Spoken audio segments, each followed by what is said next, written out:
ጉድ ነው። ምንድነው እያወራህ ያለው? እግዚአብሔር ሰይጣንን ወደ እግዚአብሔር ኢየሱስን ወደ ሰይጣን ለምንድን ነው ይዞት የሄደው? የጌታ ልጅ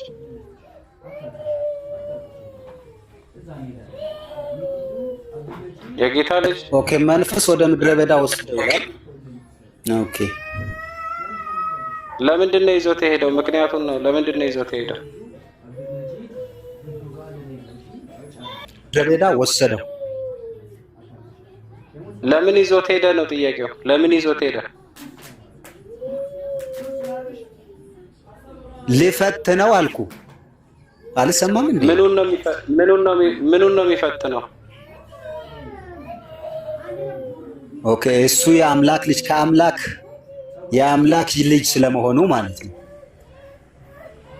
ምኑን ነው የሚፈትነው? ለምሳሌ የያዕቆብ መልእክት ላይ የእምነታችሁ መፈተን ትዕግስትን እንዲያደርግ ይላል። ለኢየሱስ ምኑ ነው የሚፈተነው? ሰይጣን ምኑን ነው የሚፈትነው? እየነገርኩ እምነቱን ነው የሚፈትነው? ነፍሱን ነው የሚፈትነው? እውቀቱን ነው የሚፈትነው? ምኑን ነው የሚፈትነው? ነገርኩ እኮ እኔ የምናገረው ነገር አንተ ጋር እየመጣ ሌላ ነው የሚሆነው። እንዴት ነው የሚሰማኝ? እኔ የጌታ ልጅ የምንድን ነው በስጋ የተገለጠ አምላክ ምናምን ብለህ የምታወራው? ጥያቄው ኢየሱስን ሰይጣን እንዲፈትነው እግዚአብሔር ወደ ሰይጣን ይዞት ሄደ። የኢየሱስን ምኑን ነው የሚፈትነው? እውቀቱን ነው? እምነቱን ነው? ነፍሱን ነው? መንፈሱን ነው? ምኑን ነው የኢየሱስን የሚፈትነው ሰይጣን? እኔ ያልኩ አንተ ያልካቸውን ሁሉ አይደለም፣ አንተ የምትለውን አይደለም እየፈተነ ያለው ሰይጣን። እሱ የእግዚአብሔር ልጅ ለኛ የእግዚአብሔር ለመሆኑ ይፈትነዋል ብያለሁ።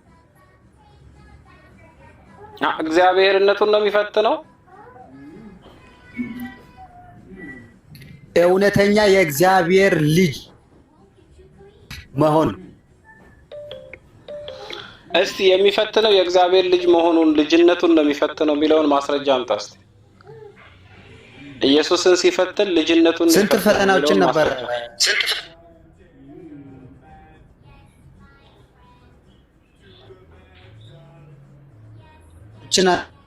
ከታች ነበር። አይሰማም እንዴ?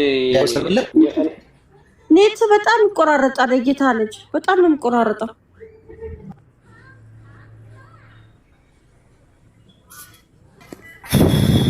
ኢየሱስ ዛሬ ምንድነው? እኔ ኔትወርክ ነው መሰለኝ።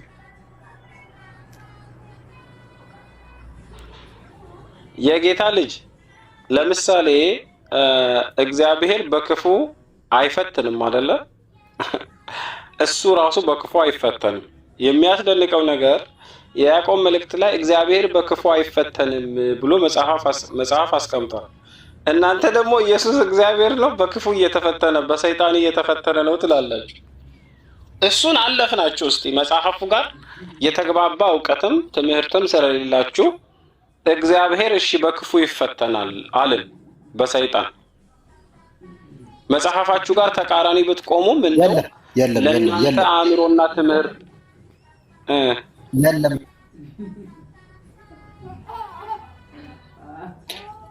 አንተ እኮ ዝም ብለህ የሆነ ነገር አታውራ። እሺ ብራዘር፣ ላይ ምን ይላል መጽሐፍ ቅዱስ? ስትጨምርበት በራስ ላይ ፍርድ እየጨመርክ ነው ብራዘር። ስትቀንስም በዛው ልክ ከዘላለሙ ሕይወት ራስን እያጎደልክ ነው ያለው። ስለዚህ መጽሐፍ ቅዱስ ላይ ያልተባለ ደግሞ የሌለውን አትጨምር፣ ካለውን ደግሞ አትቀንስ፣ አትጨምር እንዳለ ነው ማለት ያለብን። ፍርድ የለም። ስብከቱን ተወቀይ። በመጽሐፍ ቅዱስ የሚመጣብን ፍርድ የለም። እኛ ከመጽሐፍ ቅዱስ ሄዳንን ያመለጥን ወደ ህይወት መንገድ የገባን ሙስሊሞች ሳይሆን አድስልህ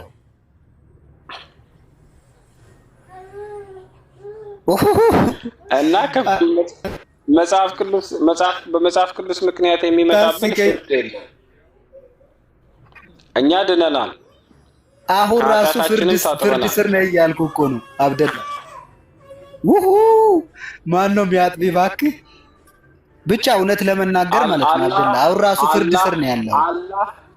በአላህ ፊት ተውበት ስናደርግ ንስሐ ስንገባ ኃጢአታችን ምህረትን የሚሰጠን አምላክ እሱ አጥቦም አያውቅም ፈጣሪያችን ነገሮቹን ሁሉ በፊቱ ይቅርታን ስናደርግ ስንናዘዝ ምን ያደርገናል? ያነጻናል፣ ያጥመናል። በኃይሉና በብርታቱ እንደ ብርሃን እንደ ፀሐይም ነጭ አድርጎ ነው የሚያበራን። ስለዚህ ከብርሃን የበለጡ ንጹሆች ነው የሚያደርገን ፈጣሪያችን አላህ እንጂ እኛ በፊቱ በተንበረከክን ጊዜ ምን የሚያደርገን የሚገድለን የሚሰቅለን አምላክ የለንም። ስንንበረከክ ምህረቱ ወደኛ የሚጠቃ እዝነቱ የሚቆጣጠረን ኃይልና ብርታቱ ከጥፋት የሚያስመልጠን አምላክ ነው ያለን እንጂ ኢየሱስ ሲንበረከክ ያስገደለው እግዚአብሔር ነው። አየህ፣ የኛ አምላክ ግን በፊቱ ለሚንበረከኩት ኃይሉና ብርታቱ ድንቅ የሆነ ኢሳን ከሞት ያስመለጠ ነው። ሄኖክ እንዳይሞት ከሞት ያስመለጠ ኢየሱስን አላስገደለም። ሄኖክ ወይንም እድሪስን ሞትን እንዳያይ ወሰደው ይላል ማን? እግዚአብሔር። ከዛ ኢሳ ጋር መጣ ደግሞ ኢየሱስን አስገደለው። ይሄ የተምታታ የመጽሐፍ ቅዱስ ትምህርት ነው። መጽሐፍ ቅዱስ እርስ በርሱ የሚጋጭ የተምታታ ትምህርቱ ምን የሆነ ወደ ግራ ወደ ቀኝ የሆነ ሮንግ መታጠፊያ ያለው የስህተት መታጠፊያ ያለው ትምህርት ነው መጽሐፍ ቅዱስ ውስጥ ያለው። ስለዚህ አሁን እኛ የመጽሐፍ ቅዱስ ፍርድ የሚነካን ሰዎች አይደለንም። አልምልጠናል፣ ንጹሃን ነን። በጌታችን ፊት በአምላካችን ፊት ምን አድርገናል? ተውበት አድርገናል። አሁን ወደ አንተ ስመጣ ኢየሱስን ሰይጣን የኢየሱስን ልጅነት ማስረጃ ሰጠ። እሺ አንተም አወራህ አይደለ? እኔም ላውራ። መጀመሪያ ማስረጃውን ስጣ ወንድሜ። ላውራ እስቲ። እኔም አወራህ አይደለ? አንተ መጽሐፍ ቅዱስ ይጋጫል እንደዚህ ምናምንም ማለት ችግር የለውም። የሚጋጨው የተኛ እንደሆነ እኛም ጠንቅቀን እናውቃለን። እሱ አይደለም። አንተ አሁን ፍርድ ስር አይደለሁም ላልከው መጽሐፍ ስናገር እንደዚህ ነው የሚለው፣ በልጁ በኢየሱስ ክርስቶስ ያላመነ አሁን ራሱ ተፈርዶበታል ነው የሚለው። ስለዚህ አንተ ፍርድ ስር ነው ያለው። ለዚህ ከዚህ ፍርድ ለማምለጥ ደግሞ በኢየሱስ ክርስቶስ ማመን ያለ በሱ ካላመናችሁ ድረስ ለንገሪ በሱ ካላመናችሁ ድረስ ህይወት አይኖራችሁ። ስለዚህ ህይወት ጨለማ ውስጥ ናችሁ። ተፈርዶብሃል። ገና እኮ አይደለም፣ ፍርድ ስር ነው ያለኸው። ኩነኔ ስር ነው ያለኸው። ስለዚህ ከዚህ ፍርድ ለመዳን እቺ እርግብዬ የምትባለዋን አስገባት እስቲ። እርግብዬ የምትባለዋን አስገባት ትንሽ መጽሐፍ ቅዱስ። ስለዚህ ከዚህ ፍርድ ለመዳን በሱ ማመን ያለባችሁ እውነት በክርስቶስ ፍቅር እንወዳቸዋለን። ኢየሱስ ዛሬም ቆሞ እየጠበቃችሁ ስለሆነ ወደሱ ኑ፣ አምልጡ፣ ከጨለማ ውጡ፣ ከዘላለም ጥፋት አምልጡ። የት ነው ኢየሱስ ይጠብቃችኋል። የቱ ጋር ቆሞ ነው እየጠበቃችሁ ነው ያለው? የት ነው? ችግር የለውም። አንተ የፈለግከውን ማለት ትችላለህ። ኖ በደጅ ቆሞ እየጠበቀ ነው። ቆሞ የሚጠብቀን በደጅ የት ነው? ደጅ ነው። አሁን በሬ ላይ ኮብልስቶን ነው ያለው። የድንጋይ ንጣፍ ነው ያለው። ደጅ ላይ የሚባል ነገር የለም። አየህ፣ ደጅ ሲባል ልብህን ነው። ልብህ ላይ ቆሞ ነው ኢየሱስ የሚጠብቅ። ልጄ መች ይመለሳል ብሎ ነው የሚጠብቅ። ገብቷል? ስለዚህ የፈጠነ ማለት ነው። ልቤ ላይ ነው ኢየሱስ የሚባል ነገር የለም። ልቤ ላይ ያለው የአንድ አምላክ እምነት ተውሂድ ነው። በልቤ ላይ ያለው ልቤ ላይ ኢየሱስ የሚባል ስለዚህ እሱ አያድንህም፣ አያስመልጥህም፣ አድኖም አያውቅም፣ ወደፊትም አያድንም። የሚያድን ኢየሱስ ብቻ ነው። እውነትን ነው የሚለው ወንድም። ጊዜው ሳለ ማለት ነው። ኢየሱስን ያዳነው ማን ነው? እኔ ነገርኩ ብራዘር። ኢየሱስ በሱ እስካላመንክ ድረስ ህይወት የለህም። ገብቷል? ራሱን ማዳን የማይችል ነው ኢየሱስ። ራሱን ማዳን የማይችል ኢየሱስ ነው እኔን የሚያድነኝ። ሞትን ድል አድርጎ በሶስተኛ ቀን የተነሳ የአይሁድ አንበሳ እኮ ነው ኢየሱስ። የሁሉ አምላክ የሁሉ ገዢ። ጭራሽ ደግሞ አንበሳ ሆነ። ኢየሱስ ሰው ነው ወንድሜ። የምን አንበሳ ነው? በለው ችግር የለውም። ገብቷል? አሁን የኔ ታርጌት እሱ አይደለም፣ ሌላ አይደለም። ገብቷል? ህይወት ስለሆነ ማለት ነው። ቆይ ኢየሱስ ሞትን ድል አድርጎ ተነሳ ያልከውን ማስረጃ እስቲ ከመጽሐፍ ቅዱስ አሳየን። ሞትን ድል አድርጎ ተነሳ ብለህ የተናገርከው? አዎ፣ ኢየሱስ ክርስቶስ ሞትን ድል አድርጎ በሶስተኛው ቀን ከሙታን ተነስቷል። ከሙታንም በኩር ነው ኢየሱስ። ቆይ ዝም ብለህ ወንድሜ፣ ዝም ብለህ አሁን እንደ አሮጊት ተረት ብታወራ ለእኔ ምን ይጠቅመኛል? መጽሐፍ ቅዱስ ውስጥ ኢየሱስ የተነሳው አምላክ አስነስቶት ሳይሆን ሞትን ድል አድርጎ ነው፣ በራሱ ነው የተነሳው። መጽሐፍ ቅዱስ የሚለው እግዚአብሔር አስነሳው ነው። አንተ ደግሞ ሞትን ድል አድርጎ ተነሳ ትላለህ። ሞትን ድል አድርጎ ተነሳ የሚለውን መጽሐፍ ቅዱስ ታሳየ።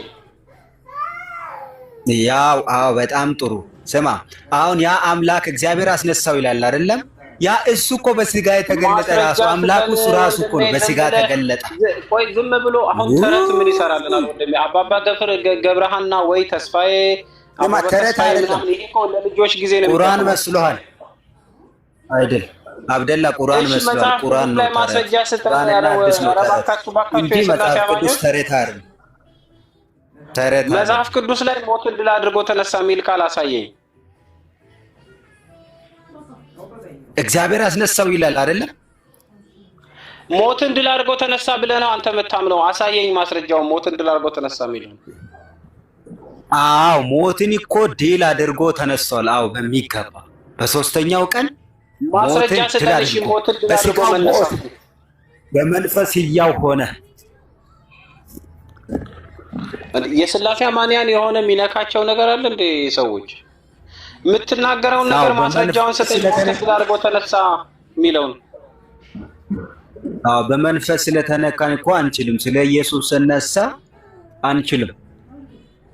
መንፈስ ወይ ሰይጣን ነክቶ ሊሆን ይችላል። አይዶን አላውቅም። አሁን ግን ሞትን ድል አድርጎ ተነሳ ነው መጽሐፍ ቅዱስ ውስጥ። ሰይጣን እናንተን ነው የሚነካው። እንደው ማደሪያ አይደላችሁም? እንደ አፍንጫችሁ በላይኛ ውስጥ ያድራል ይላል አይደለም ሐዲስ? ስለዚህ እንደዛ ይሆናል እንጂ እኮ እኛ ሰይጣን በእኛ ላይ ስልጣን የለውም። እኛ ነን በሱ ላይ ስልጣን ያለን። እንዴ ያንተን አምላክ ኢየሱስን ወደ ተራራ የወሰደው ወንድሜ የጳውሎስ ውስጥ ሰይጣን ነበር። ኢየሱስን ሰይጣን ይፈትነው ነበር። አንተን አይደለም ነብዩ መሐመድ ውስጥ ሰይጣን አለ። ሰይጣን ነበረው አይደለም? ይሄን ሰው አውርዱት። ሞዴሬተሮች ካላችሁ አይደለም እንደውም ሞዴሬተር ካላችሁ አውርዱት። ንቀሉት በቃ። ሰይጣን እኮ ለክርስትና ትልቅ አስተዋጽኦ ያደረገው ክርስትናን እንዲመሰረት ያደረገው ትልቁ ሰይጣን ነው። ኢየሱስ ክርስቶስን ያሰቀለው ሰይጣን ነው። አምላካችን ተራራ ለተራራ የሚወስደው ሰይጣን ነው። ባለውለታችሁ ነው እንዴ? ጳውሎስ ውስጥ ሰይጣን ነበር። ለምሳሌ የሰይጣን መጎሸሚያ ተሰጠኝ ይላል ጳውሎስ። እድሜ ልኩን ከሰይጣን ጋር ነው የኖረው። ኢየሱስን ይፈትነው የነበረው ሰይጣን ነው። እግዚአብሔር ራሱ ኢየሱስን ያሳደገው ከሰይጣን ጋር እያስፈተነው ነው። ለምሳሌ በ33 ዓመቱ ሰይጣን እንዲፈትነው ይዞት ሄደ። አሁን አንተ መተህ መጽሐፍህን የማታውቅ አንድ ጁዝ መተህ አንድ አይደለም እንትን ኮብልስቶን እንኳን በስርዓቱ ጠርበህ የማታስተካክል ሰው ለመሳደብ ትፈልጋለህ። መጀመሪያ መጽሐፍህን አንብበው። የተጠየቀውን ነገር ለማስተንተንና ለመመርመር ሞክር። መጽሐፍህ ምን ይናገራል፣ ባይብልህ ምን ይናገራል የሚለውን ነገር ጠይቅ። የምትጠየቁትን ነገር በነገራችን ላይ የስላሴ አማንያን የምትጠየቁትን ነገር ገና ሙስሊሞች የሚያወሩትን ነገር እንኳን የመረዳት ደረጃ ላይ አይደላችሁ። ገና የምንናገረውን ነገር እንኳን ለመረዳት ላይ አይደላችሁ። የማቴዎስ ወንጌል ምዕራፍ 4 ላይ የማቴዎስ ወንጌል ምዕራፍ 4 ምን ይላል? ይፈትነው ዘንድ ሰይጣን እንዲፈትነው ወደ ምድረ በዳ በመንፈስ ተይዞት ሄደ ይላል። ሰይጣን የኢየሱስን ምኑን ነው የሚፈትነው ነው ጥያቄው። የኢየሱስን ምኑን ነው የሚፈትነው? ለምሳሌ የያዕቆብ መልእክት ላይ የእምነታችሁ መፈተን፣ የይሁዳ መልእክት ላይ እንደዚሁ ይናገራል። የኢየሱስን እምነት ነው የሚፈትነው፣ የኢየሱስን ዕውቀት ነው የሚፈትነው፣ የኢየሱስን መታዘዝ ነው የሚፈትነው። ምኑን ነው የኢየሱስን የሚፈትነው? እምነቱን ነው ከተባለ የኢየሱስ እምነት ምን ነበር? ዕውቀቱን ነው ከተባለ ኢየሱስ ምን ያውቅ ነበር? መታዘዙን ነው ከተባለ ኢየሱስ ለማን ነበር የሚታዘዘው? ምኑን ነው የሚፈትነው የኢየሱስን? መጀመሪያ እኮ ባይብላችሁን በስርዓቱ አታውቁትም እኮ። ኢየሱስ ደግሞ ምን ይላል በሌላ ክፍል? እግዚአብሔር በክፉ አይፈተንም ይላል አይደለ? ኢየሱስ ደግሞ እግዚአብሔር ነው ትላላችሁ። መልሳችሁ ደግሞ እግዚአብሔር በክፉ ወይንም በሰይጣን ተፈተነ ትላላችሁ። እንዳለ ክላሽ የሚያደርግ ነገር የሚጋጭ ነገር እኮ ነው የምታወሩት። መጽሐፍ ቅዱሳችሁን በራሱ ብሉይን ከአዲሱ አንዱን መልእክት ከሌላው መልእክት አንዱን ትምህርት ከሌላው ትምህርት ጋር ቀጥና ወጥ ያለ ትምህርት የላችሁም። ሁለት ጥቅስ አንስተን ለምሳሌ ሁለት ጥቅስ አንስተን ብንጠይቃችሁ ሁለቱንም ጥቅስ አታውቁትም። እርስ በርሱ የሚጋጭ ጥቅስ ማለት ነው። ሁለቱንም ጥቅስ አታውቁትም፣ ግን ታብራሩልናላችሁ። እኔ እኮ በጣም እኮ ግራ የሆነ ነገር እኮ ነው የሥላሴ አማንያን ዘንድ ያለው። አንተ ማንኛውም መጽሐፍ ቅዱስ አዋቂ ሆነህ ነው? ቆይ እስኪ እንደው በልጆች ላይ ይህን ያህል አከኪ ዘራፍ የምትልባቸው? ከኔ ጋር ውይይት እናድርግ እኔ እናንተ ስለ መጽሐፍ ቅዱስ። ውይይት አይደለም፣ እኔ እንደፈለክ ከፍ ዝቅ አደርግሃለሁ። መጽሐፍ ቅዱስን አንተ መጀመሪያ ይታወቀዋለህና ነው። እንደ ሳይንስ ዝም ብሎ ተወት ደግሞ መፍትሄ አይደለም። ረጋ በልና መልስ ትሰጣለህ። አንደኛ የሥላሴ አማኝ ማን ነው? ልኩን በደንብ አናሳይ። አንተ እስኪ ሶስት አምላክ ሥላሴ የሚባል አምላክ አምልኩ የሚል መጽሐፉ ላይ አለ። ሥላሴ ምንድነው? ቆይ እሱን አልፈልግልህም። አሁን ክርስቲያኖች ሥላሴ የሚባል ሶስት አምላክ ያመልካሉ የሚባል አንጣና ስጠኝ ማስረጃው። የለም መጽሐፍ ቅዱስ ውስጥ እንደዛ የሚባል ነገር የለም አይደል? አዎ። በቃ እንግዲያስ እኛ የምናመልከው አንተና እኔን ሰማይና ምድርን የፈጠረውን ኢየሱስ ክርስቶስን ነው የምናመልከው። የቱ ጋር ነው የተባለው ኢየሱስ ክርስቶስ ሰማይና ምድርን ፈጥሯል የሚለው መጽሐፍ ቅዱስ ውስጥ?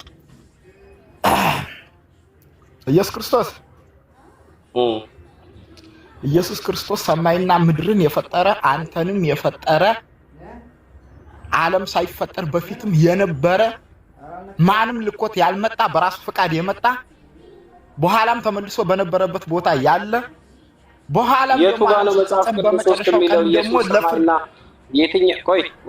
የትኛው የመጽሐፍ ቅዱስ ክፍል ነው ኢየሱስ ሰማይና ምድርን ፈጥሯል የሚለው?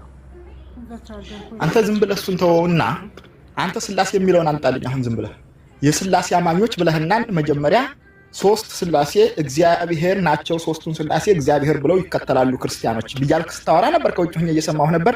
እሱን ጥቅስ ስጠኝና እኔ ልሰጥህ ነው። አሁን ጥቅስ እሰጥሃለሁ ነው። መጽሐፍ ቅዱስ በመጀመሪያ ደረጃ ሥላሴ የሚለው ቃል ዶክትሪን ነው፣ ቀኖና ነው እንጂ የመጽሐፍ ቅዱስ ቃል አይደለም። መጽሐፍ ቅዱስ ውስጥ የሌለ እምነት ነው። ቀኖናውንም አንጣው ቀኖና ላይ አንጣው። አሁን እኔ ጋር ልትወያይ ከሆነ ዶክትሪኑ ላይም ቀኖናው ላይም ኢየሱስ ሥላሴ የሚባሉ ሶስት አምላኮች አሉ የሚለውን አንጣልኝ። ቀኖናው ላይ ፈልገዋለሁ። ቀኖናና ዶክትሪን ነው ብለሃል። ቆይ ኧረ ተረጋጋ ወንድሜ። በመጀመሪያ ደረጃ ቀኖና የተዘጋጀው ኒቂያ በምትባል ከተማ 318 ሊቃውንት በሚባሉ አባቶች አንጣው መጽሐፉ ላይ አንጣ ሳየኝ መጽሐፍ ቅዱስ ላይ። ኧረ ሚውት አድርግ ሰውዬ ልንገርህ።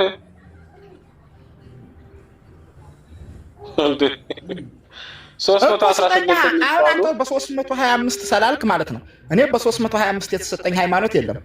ከአንተ ይልቅንስ አንተ አላህ የሚባል አምላክ አለ ብሎ መሐመድ ከሰበከ በፊት ቀደም ብሎ ከ700 ዓመት በፊት የነበረ መጽሐፍ ነው የሚቀጥለው። አዳምጥ። በ325 የተሰጠኝ ሃይማኖት ስለሌለና ነው። በ325 የተሰጠኝ ሃይማኖት የለም። እኔም ምንድነው እምነትህ? አንተንም መሐመድንም የፈጠረህን ክርስቶስን ነው የማመልከውና በ325 የተሰጠውትን ሃይማኖት ማስረጃ አስቀምጥ። ክርስቶስ ማለት ምን ማለት ነው ሰውዬ? አንጣልኝ። አይደለም በ325 ነው ሥላሴ የተሰጠህን በዶክትሪንና በቀኖና ብለኸኛል። ቀኖናው ላይም ግለጽልኝ፣ ዶክትሪኑ ላይ ግለጽልኝ። መጽሐፍ ቅዱስ ላይ አንጣ። መጽሐፍ ቅዱስ በራሱ ወንድሜ ዶክትሪን የሚልም ቀኖና የሚልም ቃል የለውም መጽሐፍ ቅዱስ። እና ከይታም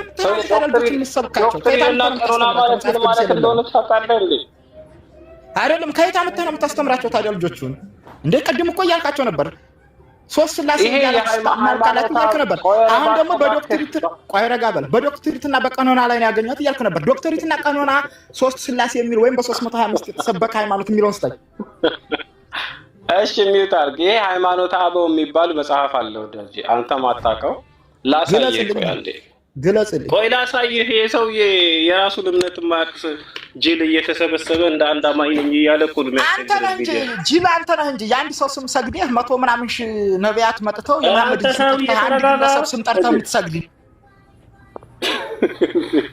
እኔ ሃይማኖት አቡ መጽሐፉን ላሳይህ ነው። አንተ በቀን 5 ጊዜ መሐመድን ስም ጠርተህ የምትሰግድ ደንቆሮ መሐመድ ወደሚሄድበት እንኳን ያሶርብሽ ባካችሁ። እኔም ተከታዮችን ደንቆሮ ናቸው ሰው ስም ጠርተህ እያጎነበሩ አሁን እንደዚህ አይነት የራሳቸውን ቀኖና እንኳን የማያውቁ የአዋጅ ትምህርት እንኳን የማያውቁ ሰዎች ናቸው። እንግዲህ የስላሴ አማንያን መጽሐፍ ቅዱስ ውስጥ ስላሴ የሚባል ነገር አሳየን። እኛ እሱን አይደል የምንጠይቃችሁ? መጽሐፍ ቅዱስ ውስጥ ስላሴ የለም። ስላሴ የአማልክት ትምህርት ነው። ስላሴ ፍልስፍና ነው። ስላሴ ውሸት ነው። ኢየሱስ አምላክ አይደለም፣ ሰው ነው፣ መልእክተኛ ነው። ይሄ እኮ እየነገርናችሁ ያለነው ነገር እኮ ነው። እኛ የክርስቶስ አሁን ክርስቶስ የሚለውን ቃሉን ራሱ አያውቀውም። ክርስቶስ የማናም ፈጣሪ ነው፣ የእናንተ ፈጣሪ ነው ይለናል። ክርስቶስ ማለት ወንድሜ ቅቡ የተቀባ ሹመት ያገኘ ሰው ማለት ነው።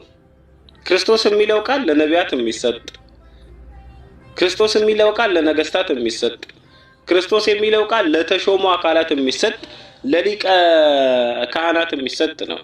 በብሉይ ኪዳን ቤተ መቅደሱን የሚያገለግሉ የነበሩ ካህናት ክርስቶስ ተብለው ይጠራሉ። ነቢያቶች ክርስቶስ ተብለው ይጠራሉ። ነገስታት ለምሳሌ ዳዊት ክርስቶስ ተብሎ ተጠርቷል፣ ወይንም መሲህ ተብሎ ተጠርቷል። ይሄ መሲህ ወይንም ክርስቶስ የተባለው ቃል በአማርኛ ሲተረጎም የተቀባ ስልጣን የተሰጠው ማለት ነው። ስለዚህ ስልጣን የተሰጠው አምላክ እኛ አናቅም። ሰው ይሄ የተሾመ አምላክ እኛ አናቅም።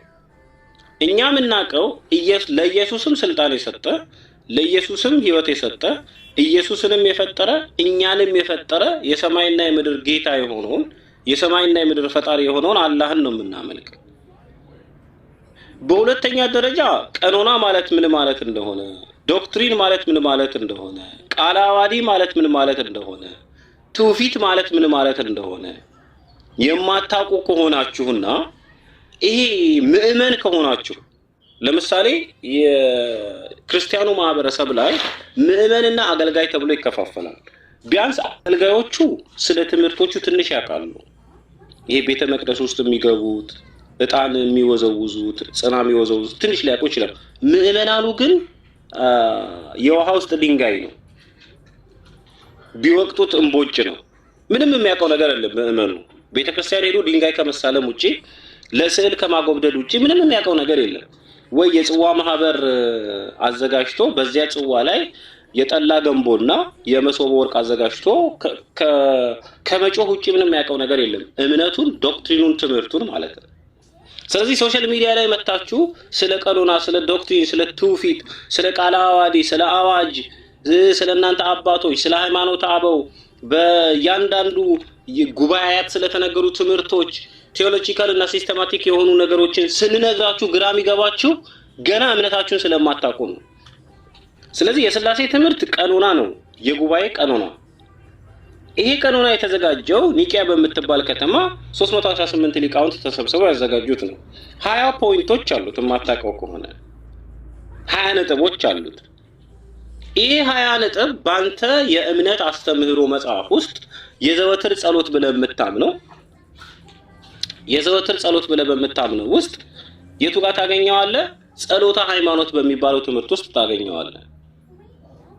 አራተኛው የዘወትር ጸሎት ምን ጸሎት ብለህ በምታውቀው ያ የ318ቱ ሊቃውንት ምን ስብስብ አዋጅን ነው። ጸሎተ ሃይማኖት አምን ባዶ አምላክ እግዚአብሔር አባዜ ሁሉ ገባሬ ሰማያት ወምድር እያልክ የምታነበድነው 20 ፖይንት ማለት ነው። ስለዚህ ስላሴ የሚለው ቃል ለአምላክ ለስምና ለአምልኮ ስርዓት እንድትጠቀም የሰጡህ በራሱ እነሱ ናቸው። ከነሱ በፊት ደግሞ ተርቱሊያን የሚባል ሊቢያዊ ነው የሰጠህ። ትሪኒታስ ብሎ ለስላሴ ስም ያወጣው ለፈጣሪ ስም ያወጣል እንጂ ፈጣሪ የኔ ስም ይሄ ነው መጠሪያዬ ይሄ ነው ብሎ እኔ ስላሴ ይባላለሁ የአካል ሶስትነትን የመለኮታዊ አንድነትን የሚናገር ስሜ ነው ብሎ የነገረህ ነገር አይደለም። ስለዚህ ስላሴ የሚባል የፈጣሪ አምላክም የሚመለክ ፈጣሪም የለም። ይሄ የስህተት አባቶቻችሁ በሳቱት መንገድ እየሄዳችሁ ያመጣችሁት ስህተት ነው። የስህተት መንገድ የስህተት ትምህርት ነው። በሁለተኛ ደረጃ ስለ ቀኖናና ስለ ቤተክርስቲያን አዋጅ የማታውቁ ከሆነ ቤተክርስቲያኒቱ 3 ቀኖና ትቀበላለች ወይንም 3 ጉባኤያትን ትቀበላለች። የኒቂያ፣ የኤፌሶን፣ የቁስጥንጥንያ ጉባኤዎችን ትቀበላለች። እነዚህ ጉባኤዎች ደግሞ ያወጡትን አዋጆች ትቀበላለች። ከዛ በኋላ የመጣውን 4ኛውን ጉባኤ አትቀበለው። ለምንድን ነው የማትቀበለው? በዛ ጉባኤ ላይ የስህተት ትምህርት አለ ብላ ስለምታምን ነው። እንደነሷ ይሄንን አታውቅም። አሁን መጥተህ እዚህ ጋር ቀኖና ምንድነው፣ ዶክትሪን ምንድነው፣ ዶግማ ምንድነው ትለናለህ።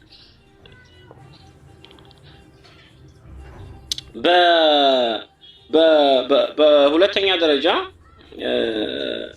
ሰው ግን ሲሰልም ክርስትናን መተቸት ግዴታው ነው ወይ የሚል ጆኤል የሚባል የመሲሁ ልጅ፣ እኛ ክርስትናን ለመተቸት አይደለም ወደ ሶሻል ሚዲያ የመጣ ነው፣ እናንተን ለማስተማር ነው።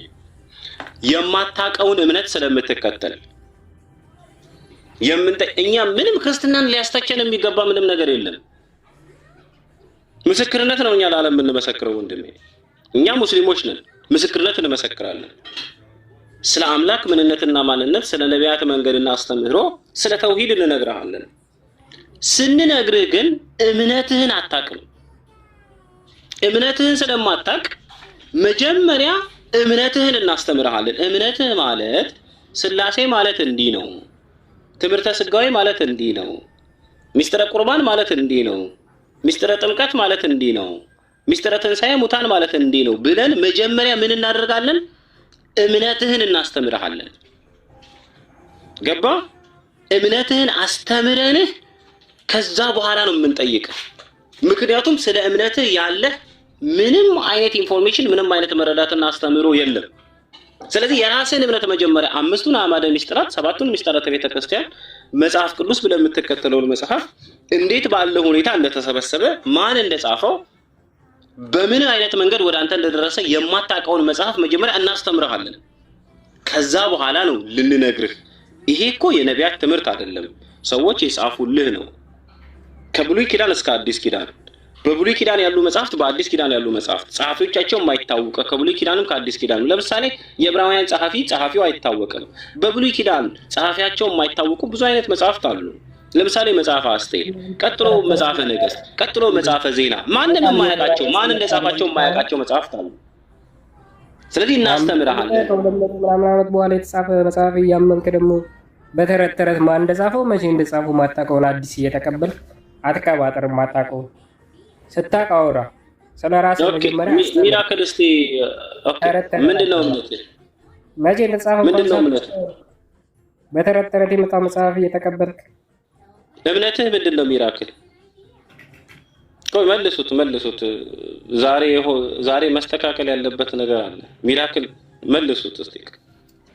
እያስተነፈስን ነው የምንልከው። በነገራችን ላይ በደንብ ይሄ የስላሴ አማንያን ኖርማሊ መጽሐፋቸው መምህር ደርሶ ጥያቄ አለ። ፈቃደኛ ነዎት? አይራ ምንድነው እምነትሽ? እምነቴ ይቅርና ለኔ ጥያቄ ምንድነው? ደርሶ እምነትሽ ምንድነው? ኧረ አንዴ ጥያቄ አለኝ። ቆይ እምነትሽ ምንድነው? ኧረ ቆይ ጥያቄ ይቅደም እንዴ! ጥያቄ ይቅደም። እምነትሽ ምንድነው? ቆይ ጥያቄ ይቅደም መምህር፣ ጥያቄ ይቅደም። እምነትሽ ምንድነው እንዴ? ጥያቄ ይቅደም። እምነትሽ ምንድነው? እምነትሽን አታውቂም? ጥያቄ አስተናግደኝ። ጥያቄ አለኝ። እምነትሽ ምንድነው? እምነትሽን አታውቂም? ጥያቄ አለኝ። እምነትሽ ምንድነው?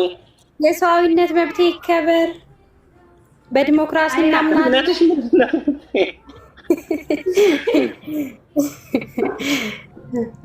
እኔ ጥያቄ ማለት ነው። ለምሳሌ ትጠይቅኛለሽ፣ ችግር የለውም። ምን ትጠይቅኛለሽ ማለት ነው። አምላክ ነኝ ብሎ ምድር ላይ መጥቷልና ምድር ላይ መጥቶ ሐዋርያቶቹን ሰብኮ ሐዋርያቶቹ ጭምር አንደኛው ሐዋርያቶች እንግዲህ አምላክ ምድር ላይ መጥቶ ሐዋርያቱ ጭምር እምነትሽ ምንድነው? እኔ የፈለግሽውን ጥያቄ አስተናግድሻለሁ። እምነትሽ እኔ ጥያቄ ነው የጠየቁ። ጥያቄ መልስልኝ መጀመሪያ።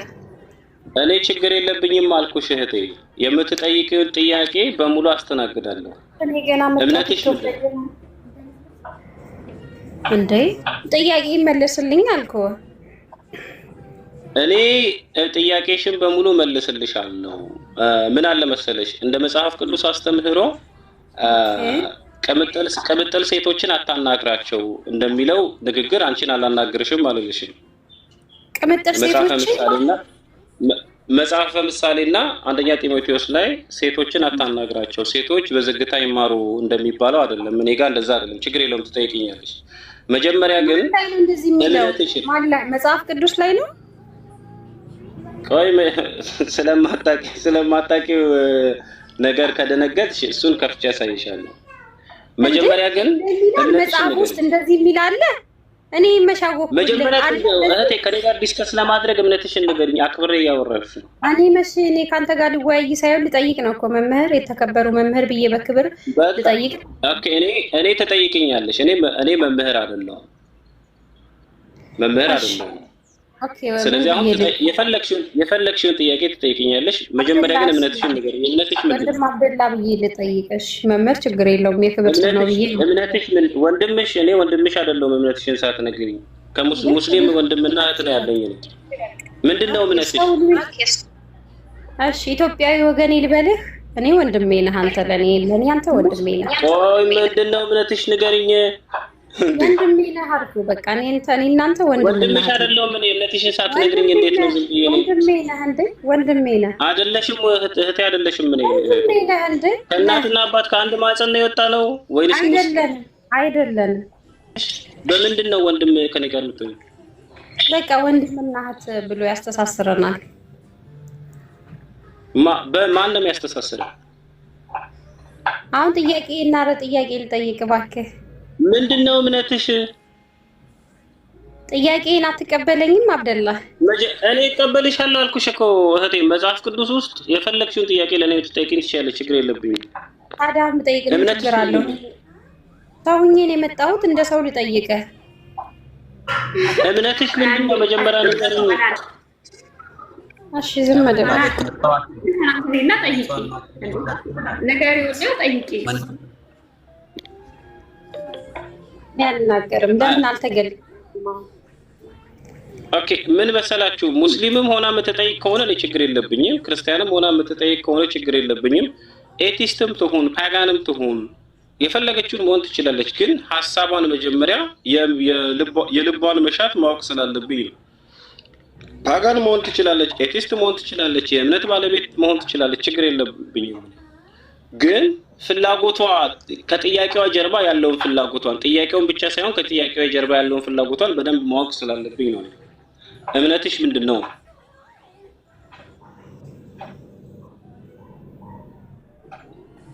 በጣም ጥሩ። ያንተ ጥያቄ እኮ ትክክለኛ ጥያቄ ነው። መጠየቅ ያለበት ጥያቄ ነው ጥያቄ። እምነትሽ ምንድን ነው ንገሪኝ። እኔ ሙስሊም ነኝ። አሁን ጥያቄን መጠየቅ እችላለሁ? ትችያለሽ፣ ችግር የለውም። እምነትሽን ንገሪኝ፣ ቀጥሎ ጥያቄሽን ጠይቂኝ። ጥያቄ ነው መጠየቅ የምፈልገው ክርስትና ላይ። እምነትሽን አትናገሪም? ክርስትና ላይ ጥያቄ መጠየቅ ፈልጋለሁ።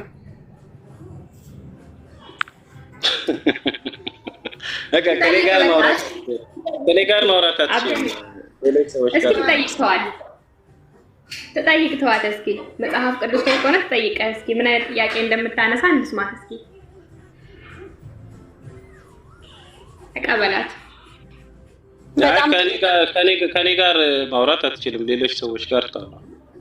ጌታ ሆይ በቃ እሺ፣ ችግር የለም። ሌሎቹ ጥያቄን የምጠይቀው ለምሳሌ በክርስትና ኢየሱስ ክርስቶስ ምድር ላይ መጥቶ ሲያስተምር አንደኛ መጥቶ አምላክ በራሱ መጥቶ ነው ያስተማረውና ሐዋርያቶች ከርተውታል። አንድ እሱ ነው ጥያቄ። ሁለተኛ ጥያቄ በክርስትና እምነት ውስጥ ለዘመናት ያደጉ ሰዎች ታላላቅ መምህራኖችም አይተው እስልምና ላይ ገብተው ሲማሩ ይሄ ትክክል አይደለም ብለው ሃይማኖታቸውን ይቀይራሉና አምላኩ በራሱ መጥቶ ሐዋርያቱ ራሱ ለምን ከዳው?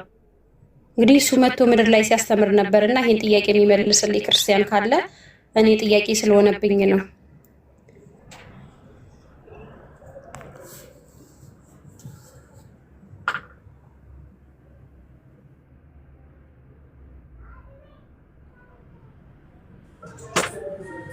አብደላ ደህና ነህ?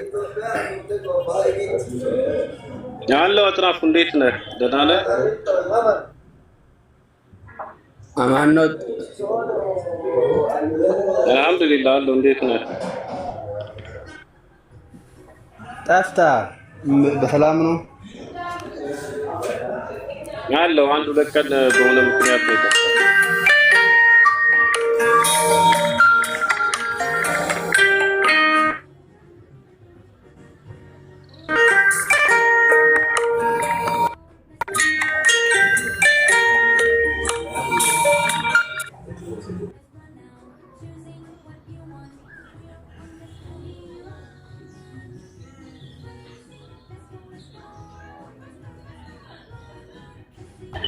መልስላት የምትሉ ክርስቲያኖች ማለት ነው። ጥያቄውን ያቀረበችው ለክርስቲያኖች ነው። እሺ አገኘሻል ወይ?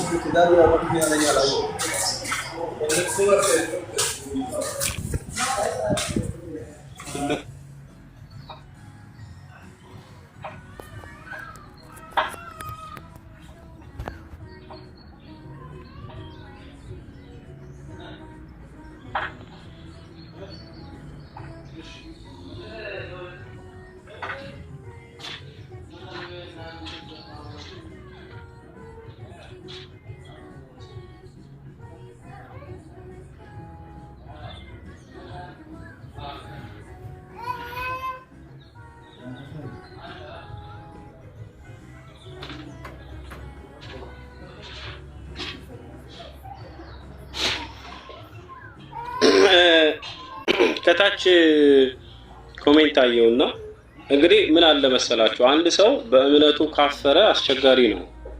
እምነትህ ምንድነው ሲባል እምነቱን የማይናገር ከሆነ ክርስቲያን ይሁን ሙስሊም፣ ኤቲስት ይሁን ፓጋን፣ አግኖስቲክ ይሁን የፈለገው ነገር እምነትህ ምንድነው ከተባለ ስለ እምነቱ እኔ እንዲህ ነኝ ብሎ መናገር አለበት። ክርስቲያን ከሆነ ከክርስቲያን ዲኖሚኔሽን ውስጥ የትኛውን አስተምሮ እንደሚከተል የሥላሴን አስተምሮ ነው፣ ኦል ጂሰስን ነው፣ ጆቫ ዊትነስን ነው፣ የትኛውን እንደሆነ ማወቅ አለበት። ቀጥሎ ፓጋንም ከሆነ የተለያዩ አማልክቶችን የሚከተል ከሆነ ወይንም ትራዲሽን የሆነ እምነት ባህላዊ እምነት ተብሎ ከሚካተቱት መካከል የሚከተልም ከሆነ ኦኬ። ከዛ በኋላ አግኖስቲክ ነኝ እኔ ብሎ የሚከተልም ከሆነ አግኖስቲክ ፓጋንም ከሆነ አግኖስቲክ ኤቲስትም ከሆነ የተለያዩ አይነት አይዲዮሎጂዎች አሉ። እነዛን የሚከተል ከሆነ እኔ እንዲህ ነኝ። በሁለተኛ ደረጃ ማያምነውን የማያውቅም ከሆነ እኔ እንዲህ ነኝ ግን በትክክል የማምነውን ነገር አላውቅም ብሎ መናገር አለበት። ለምንድነው? ብዙ ምላሽ እንዲያገኝ ማለት ነው። የትክክለኛን አስተምሩ። ነገር ግን እምነቱን ሸፍኖ በእምነቱ አፍሮ በሚከተለው አምላክና በሚከተለው አስተምህሮ አፍሮ አይ እኔ ጥያቄ ጠይቃለሁ፣ ይሄ ፖለቲካ ነው እኮ የሚለው ወይንም መልክ መስራት ይባላል። በእኛ መልክ ይባላል። የራስን ማሳመር አይነት ነገር አለ። እሱ ደግሞ እኔ አብደላ ጋር አይሰላም። መልክ ምናምን እኔ ብዙ አይመቸኝም። ለዛ ነው ከታች ያላችሁ ሰዎች ሶሪ። በሁለተኛ ለጥያቄዎቹም እንዲሁም ደግሞ ለታመመበት የእምነት መረዳት ትክክለኛውን ምላሽ ሊያገኝ አይችልም። ከደበቀ ሰው በሽታውን ከደበቀ መድኃኒት አያገኝም።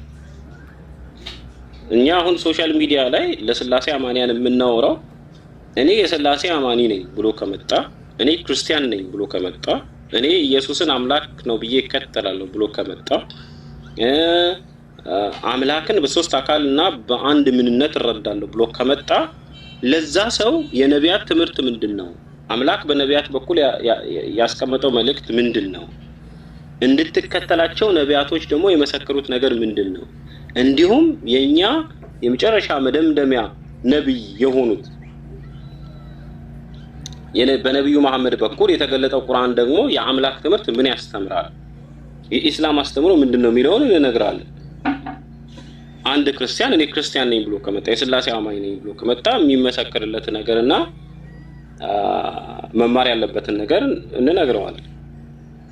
ግን ከደበቀ አሁን በሙስሊም ሆኖ በሙስሊሞች መካከል መልክ ለመስራት ወይንም እዛ ክርስቲያኖች ጋር ሄዶ ደግሞ መልክ ለመስራት እንደዛ ከሆነ አስቸጋሪ ነው።